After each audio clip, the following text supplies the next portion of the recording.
Eu pensei que eu não ia conseguir, mas enfim eu consegui. Eu consegui terminar de ler It, a Coisa. Já não era sem tempo, né, fia?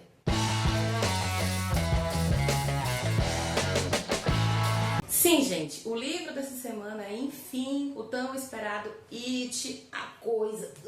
Esse calhamaço aqui do Stephen King, que eu levei um bom tempo para terminar, por diversos motivos, que já eu entro em detalhes, tá?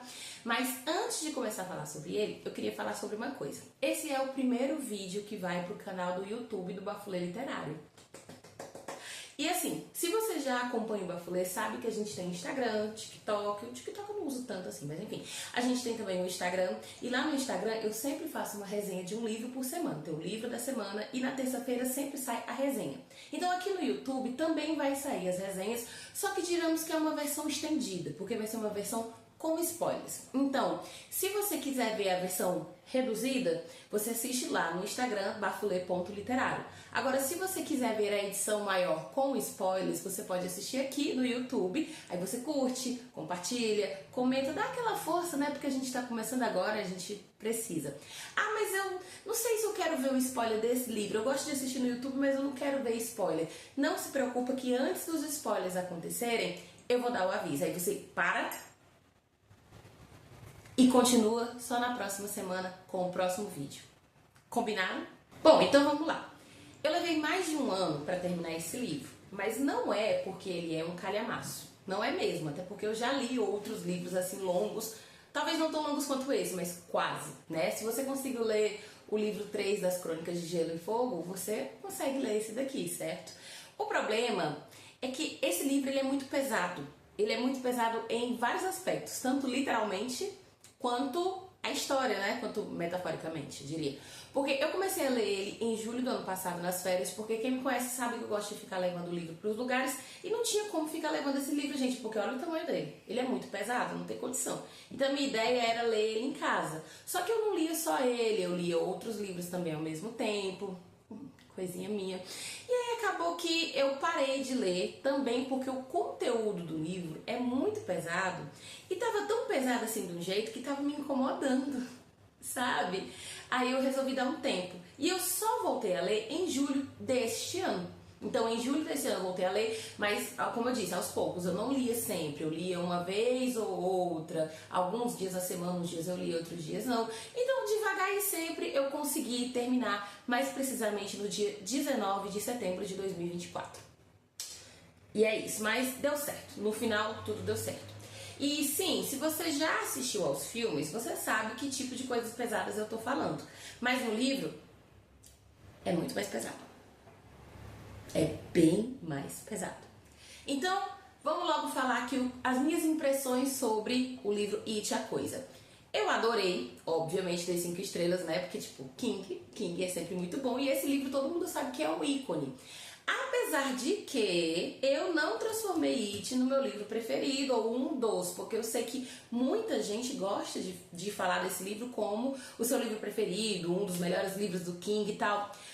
Eu não sei se o fato de eu ter interrompido a leitura durante um ano afetou isso ou não, mas assim, eu gostei do livro? Claro que eu gostei, mas ele não é um dos meus preferidos, nem de longe. Com certeza tem vários outros livros dele que eu gosto bem mais do que esse daqui. Porém, isso não tira, obviamente, o fato de que esse livro ele é incrível. Ele é incrível, é uma história extremamente inteligente e ao mesmo tempo bizarra que você pensa, meu Deus do céu. O que esse homem tinha na cabeça nessa época para escrever toda essa história? Porque 1.200 páginas, são quase 1.200 páginas, eu acho. Então tem que ter muita criatividade. E o gatinho aqui tem, viu? Criatividade ele tem até hoje, né? À toa que ele tá aí com 77 anos, ó.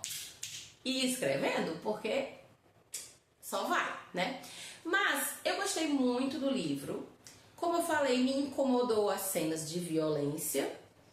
Me incomodou algumas coisas, mas essas coisas eu vou deixar pra falar lá na parte com spoilers, eu não vou falar agora, tá? Já conhecia a base da história porque tinha assistido aos filmes, né, os mais recentes, tá? Inclusive acho que o filme teria sido mais interessante se tivesse acompanhado o livro, porque o primeiro filme é eles crianças e o segundo eles adultos, e aqui no livro do It, né, a gente tem essas oscilações, a gente tem o tempo presente, que é quando eles estão adultos, no caso nos anos 80, porque o livro é dos anos 80, e tem esses flashbacks com o passado, que é para quando eles são crianças, quando eles enfrentaram pela primeira vez o Pennywise, na década de 50, acho que em 58. Eu confesso que eu achei assim mais dinâmico, mas se o diretor quis fazer o filme dessa forma, né? Quem sou eu? Então, no geral, né, as pessoas já sabem do que se trata a história. Estão acontecendo mortes misteriosas de crianças na cidade de Derry, que é uma cidade que parece que foi esquecida por Deus e pelo mundo, né? E aí, esses meninos, esse grupo de meninos que é formado pelo Bill, Beverly, Ben, Mike, Rich, Stan e Ed, que são o Clube dos Otários, né? Esse grupo de meninos é quem começa a perceber algumas coisas estranhas e são eles que descobrem a existência do Pennywise, que é esse palhaço, que na verdade não é um palhaço, ele se mostra como um palhaço, mas ele é uma coisa assim bem mais além disso. Ele consegue representar todos os medos dessas crianças, inclusive ele até representa, querendo ou não, o meu, porque eu tenho muito medo / raiva de palhaço, tá? E eles conseguem enfrentar o Pennywise no passado, mas 27 anos depois as coisas voltam a acontecer da mesma forma em Derry, e aí o Mike, que ficou morando em Derry, entra em contato com eles e pede para eles voltarem, porque eles tinham feito uma promessa de que se isso acontecesse novamente, eles voltariam e dessa vez destruiriam o Pennywise. Só que os outros, né, além do Mike, que foram embora de Derry, eles esqueceram de tudo. Porque é como se, ao sair de Derry, eles esquecessem de todas as coisas que aconteceram lá. E aí, só quando eles retornam é que eles começam a relembrar. O Mike nunca esqueceu porque ele nunca saiu de Derry. E aí eles vão confrontar esse monstro, que com certeza é uma das figuras mais monstruosas e mais horríveis que já foi feita na literatura. Mas eu quero fazer um adendo. Nesse livro, a gente não fala só da maldade do Pennywise, não. A gente também tem que pontuar a maldade humana, que é uma coisa que o King sempre coloca no livro dele. Porque por mais que a gente tenha monstros, vilões assim incríveis, monstruosos, paranormais, a maldade humana, ela sempre tá lá. E a maldade humana aqui, ela é muito, muito forte. Principalmente quando a gente vê figuras como o Harry Bowers, que é o menino que faz bullying com eles. Tem um grupo de meninos que faz bullying com eles, mas o Harry é o líder, né? E pra quem já leu o King sabe que o King fala bastante sobre a temática do bullying e é muito pesado. Muito, muito, muito pesado, é um negócio muito pesado mesmo. Então a maldade do Henry, que é esse menino que faz bullying, que ele é um menino muito mau, ele é muito cruel, ele é muito preconceituoso, ele é muito racista. E não só ele, o Henry, o pai do Henry, o pai da Beverly, o ex-marido da Beverly. Então vão ter várias pessoas que vão representar essa maldade e não necessariamente eles têm uma conexão com o Pennywise. Digamos que sim, o Pennywise ele influencia aquele lugar e aquelas pessoas a se tornarem assim, mas ele não age sozinho. Isso é sempre um ponto importante no Stephen King. Muitas vezes os monstros somos nós mesmos. Mas, assim, um livro incrível, né, gente? Sem nenhuma dúvida, eu não tenho nenhuma dúvida disso, que esse livro é um livro impressionante. Mas, claro, ele é um livro muito pesado, ele é um livro bem assustador, certo? O Stephen King não tem só livros assustadores, ele tem alguns que são bem mais tranquilos, mas It não é um deles. Vale ressaltar também que nesse livro a gente tem referências a outros elementos do Kingverse. Sim, porque pra quem não sabe, existe todo um universo do Stephen King, né? Então existem algumas referências, por exemplo, existe referência ao Iluminado, aparece um personagem que é bem importante, inclusive, no Iluminado.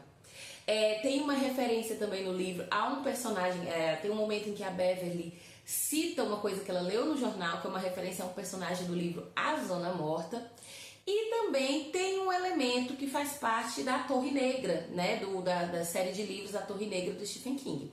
Mas eu não vou dizer quais são essas referências, claro, porque aí também já vai ser o spoiler do spoiler e não tem como. Bom, agora vamos começar os spoilers. Se você não quer spoiler, para esse vídeo agora, tá? Curte, comenta, mas não continua, porque depois eu não quero ser responsabilizada, tá?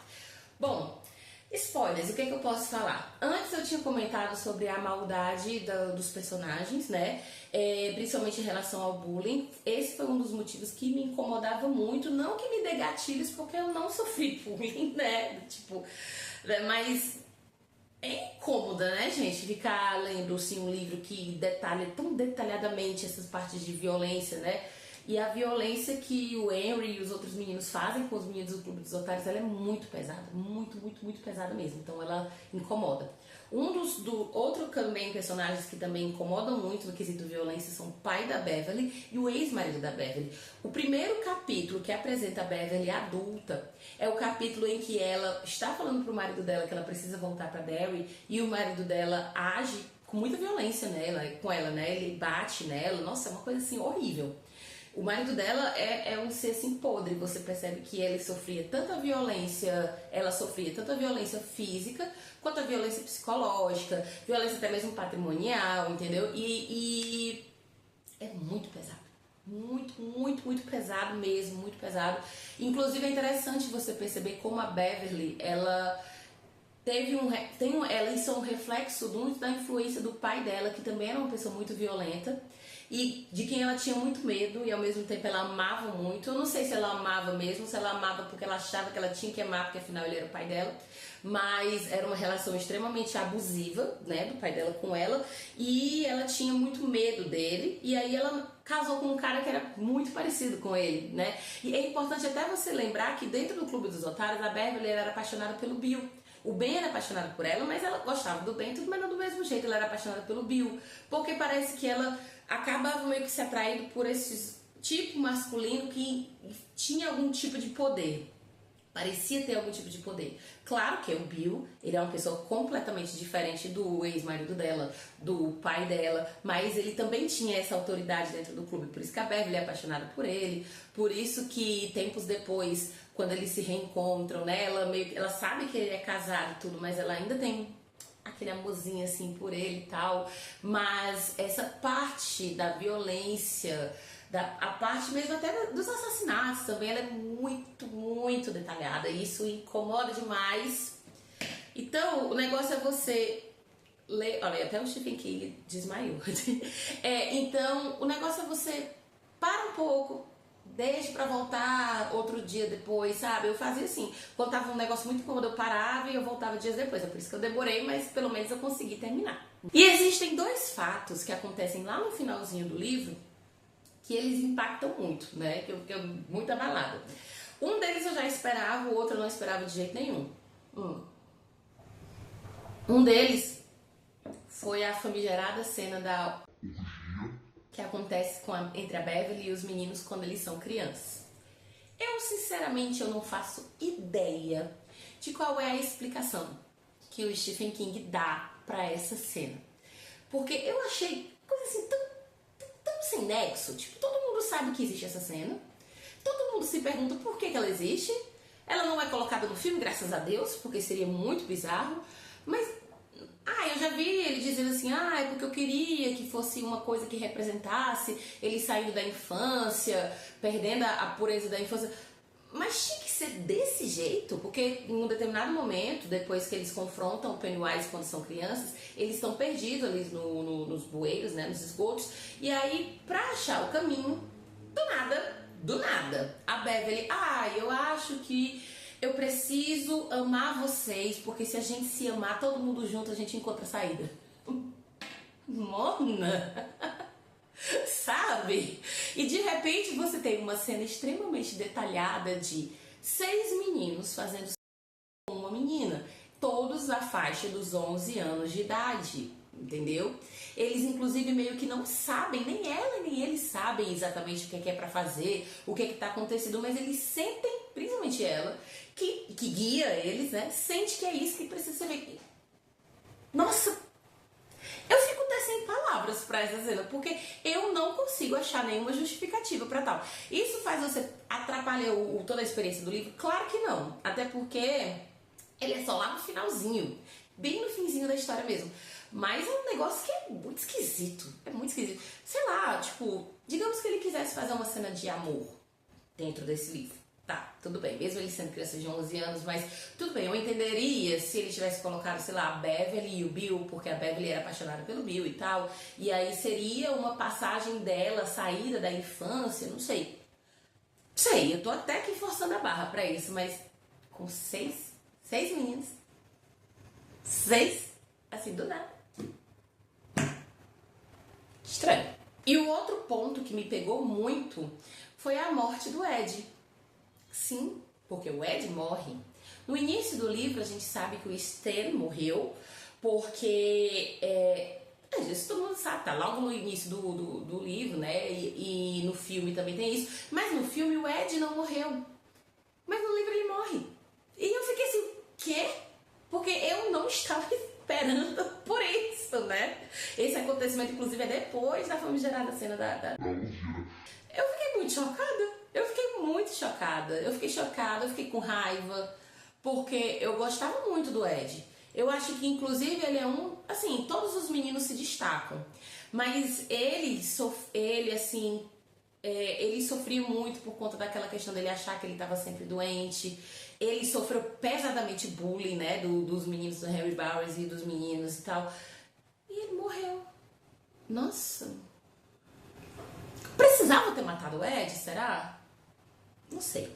Acho que não. Mas, apesar de ser um livro extremamente difícil, depois de eu morrer de falar como ele é difícil, como ele dá gatilho, como tem violência, pipipipopó, eu vou dizer, é um livro muito bom, recomendo. Sim, eu recomendo, né? Até porque o King, ele não fala só de terror.